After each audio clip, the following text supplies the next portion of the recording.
তোমাদের সকলকে স্বাগত তোমাদের প্রিয় চ্যানেল এনজয় লার্নিং চ্যানেলে।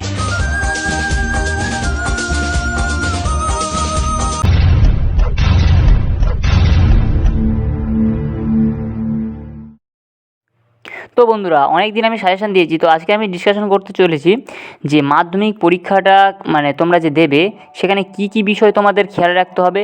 কারণ দেখো, পরীক্ষা যত ভালো দাও কিছু কিছু ট্রিক্স ফলো করলে, যেমন হাতের অক্ষর, মার্জিন, এগুলোকে তোমাদের ফলো করতে হবে। এবং আমি এই ভিডিওতে ডিসকাশন করে বলে দেবো যে কীভাবে পরীক্ষাটা দিলে একটা আসানোর একটা নাম্বার তোমরা পাবে। তো ঠিক আছে, পরীক্ষায় ভালো নাম্বার পেতে সবারই ভালো লাগে, কিন্তু তার মতো তাদেরকে খাটতে হবে, তো তবে তো সে নাম্বারটা পাবে।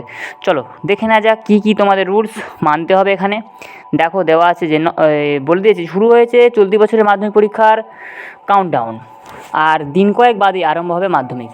মাধ্যমিক ছাত্রছাত্রীদের জীবনে প্রথম বড় পরীক্ষা, এটা তোমরা সবাই জানো। অভিভাবক থেকে পরীক্ষার্থী সকলেই মাধ্যমিক নিয়ে কিন্তু কম বেশি চিন্তিত। পরীক্ষার ভালো নাম্বার পাওয়ার লক্ষ্যে সবাই কিন্তু দিনরাত পরিশ্রম করে, কিন্তু শত চেষ্টা করেও আশানুরূপ নাম্বার না পাওয়ার হতাশ হয়ে যান অনেকে। অর্থাৎ তারা যেমন খাটবে তেমনই তো নাম্বার পাবে না। তো দেখো এখানে কিন্তু কিছু কিছু টিপস মানলে পরীক্ষায় কিন্তু ভালো নাম্বার আসবে। তো চলো সেই টিপসগুলো একবার দেখে নেওয়া যাক।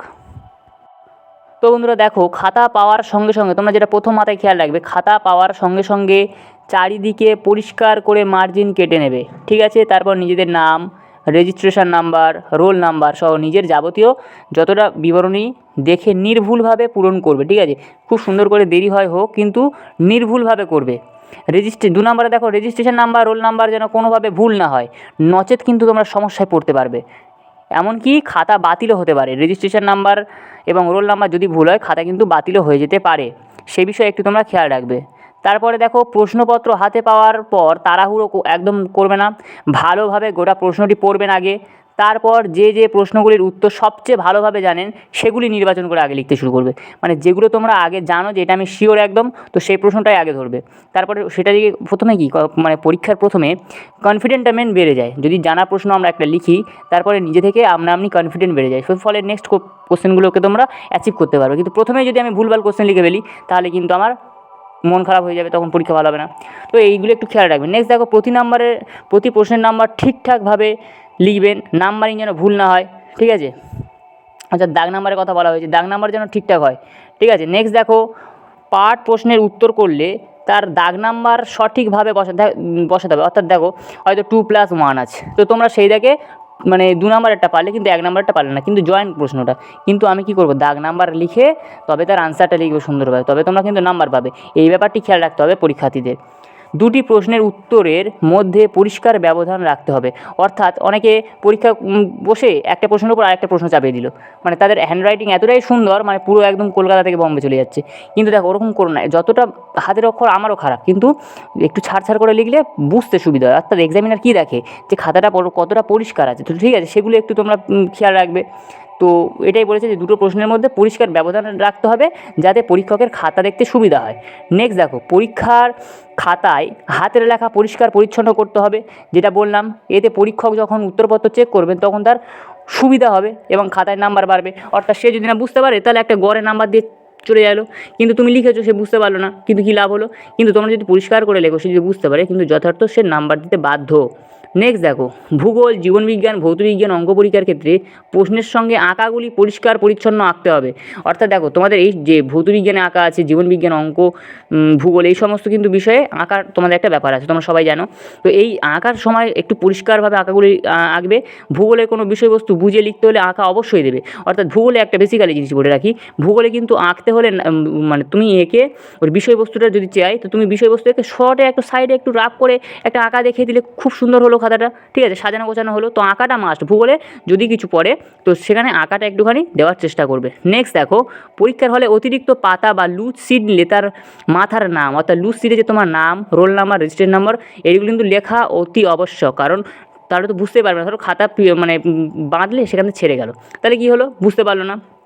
তো এটাই কথা, যে পাতা নিলে কিন্তু লুসিডের মাথায় নাম, রোল নাম্বার, রেজিস্ট্রেশন নাম্বার সব লিখতে হবে।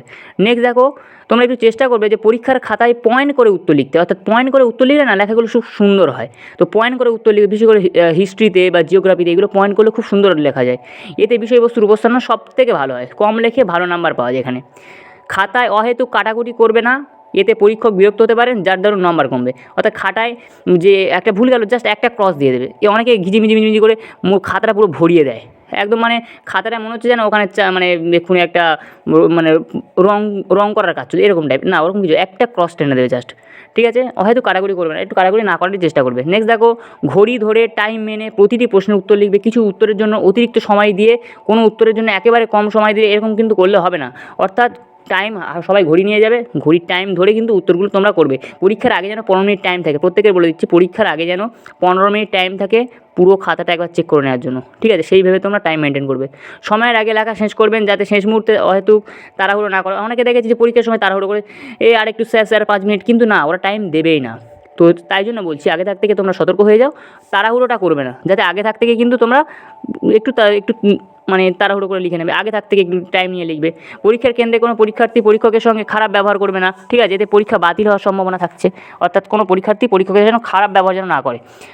মাধ্যমিক পরীক্ষার খাতায় নীল ও কালো বলপেন ব্যবহার করবেন, অন্য কালি ব্যবহার করবে না। প্রতিটি প্রশ্ন ভালো করে পড়ে বুঝে তবে উত্তর লিখবে। পরীক্ষার কেন্দ্রে অন্যের থেকে সাহায্য চায়, এগুলো থেকে তোমরা বিরত থাকো।